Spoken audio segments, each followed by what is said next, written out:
What's exciting about food science and food technology from a New Zealand point of view is the great potential that we have as a country to look at new products for the global community, not necessarily just only New Zealand itself.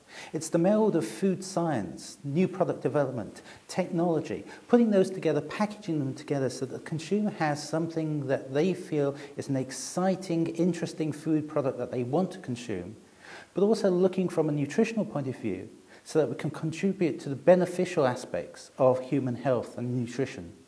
Now, if New Zealand can look at that from a potential export market, and again, food science and food technology corresponds to about 60%, 50% of GDP for New Zealand, then we have a great element of discovery of industry in New Zealand. Now, if we can harness those aspects of consumer science, of food technology, of food innovation, for the benefit of industry in New Zealand, then obviously that has a great economical part from a New Zealand financial situation, but it has a great global incentive in promoting New Zealand as one of the forefronts of innovation, product development, and science itself. From a personal point of view, you can look at this innovation from many standpoints, but for instance, one of the areas that I'm very interested in is looking at food waste streams from the industry, from the food industry. So things like bran from the cereal industry, or waste tomato products from Heinz in terms of baked beans and canning, or waste mushroom material from mushroom growing. Why it's important in terms of looking at the waste products? Well, the waste products are very often full of bioactive ingredients. These bioactive ingredients can be incorporated into food products from a health point of view.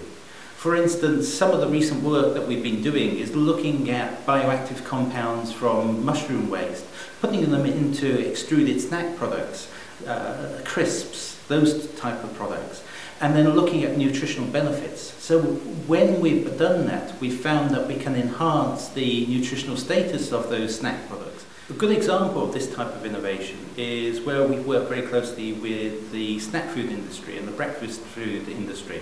So people like Sanitarium or Kellogg's or Hubbard's, those type of companies, both from a New Zealand point of view and also internationally. And this is where we've looked at those bioactive ingredients and seen that we can incorporate them into those type of consumer acceptable products. And those in themselves confer a nutritional benefit in terms of reducing glycemic effect and hence sort of diabetes or obesity and fighting those, or reducing coronary heart disease, or manipulating the nutritional mineral content of the diet of those consumers.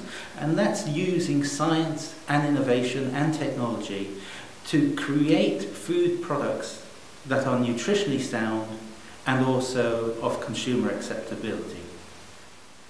Now, one of the things in terms of innovative products and projects that we're working on at the moment is looking at protein.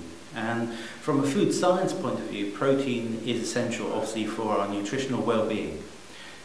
But one of the things that's coming out strong, certainly from European and American food research institutes, is looking at the type of protein, the digestibility of that protein, and how readily absorbable that protein is to us. Looking at alternative protein sources rather than meat. So some of the projects that we're looking at this moment in time are looking at plant-based proteins and how those plant-based proteins can be placed into meat-type analog products, and how we can manipulate the digestibility of those proteins from either meat or plant-based products so as to enhance their nutrient uptake in our human digestive system. So one of the major examples that we could use in terms of how students can contribute to food innovation or product innovation is where you contribute to the design of a product and the initial concept of a product. An example of which could be perhaps one of the students I've had in my past, where we've worked very closely with a major global UK-based frozen food company.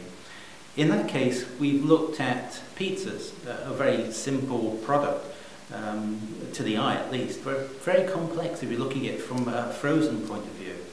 And we had students looking at how we can ensure shelf-stable food products, how we can ensure consumer acceptability of the products. And we had students taking the concepts right from the initial stages through production lines with the help of the food company itself through to marketplace, where these products were on sale in major supermarkets. And that was a great success. Nothing can beat the feel for a student of seeing their product there on the supermarket shelf. And that's where innovation, that's where product development, and that's where the relationship between industry and university and knowledge is strongest. So if we expand on that story in terms of the food industry and the frozen food market potential, where these projects come from can be from the student or can be from the industry itself. Many times we have industry come to us and say, we have a problem, we need to solve a problem. So we say, right, okay, we can do that, but let's integrate that learning, that problem-solving ethos into student education and student learning. And it's that problem-solving learning that helps the student and also the supervisor to understand the fundamentals of that research. So for instance, we've had people come in terms of looking at different oils, different oil companies from New Zealand or from overseas, looking at how they can purify the oil to get different flavors being expressed in different products. So an example, perhaps from a student's perspective, is where we get the student to work very closely with the industry.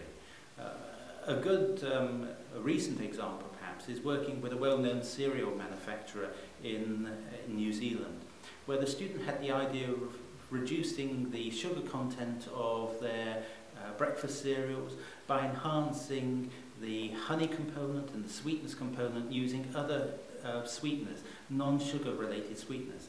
So the student went and did the literature research, did all the fundamental background reading of how we can integrate these type of ingredients into breakfast foods. The student then worked closely with industry itself, so went to the production lines, applied their knowledge, put the bioactive ingredients into the food itself, and came out with a very sensible product that was consumably acceptable. And that was a successful project from a student initiative. So one of the great benefits in terms of that particular story is the student has now got a job, or had a job, with that food company in particular. They saw the promise of that student, their ability to problem solve, and snapped her up straight away. The other great benefit is that that product, or those ideas for that product, have been carried forward into production line and is now on the supermarket shelves. So it's a great success story from that student's point of view, and again showing the interaction between academia and industry. Now, if I had more time, I would be able to show you or talk to you about more examples of these type of projects that have been successful. The whole point of food science really is that innovation, as I said at the beginning, is looking at how we can produce products which are consumably acceptable and how we can benefit the New Zealand economy. And those examples that I've given you so far just show the tip of the iceberg of how students can be involved with that directly whilst they're studying here at the university.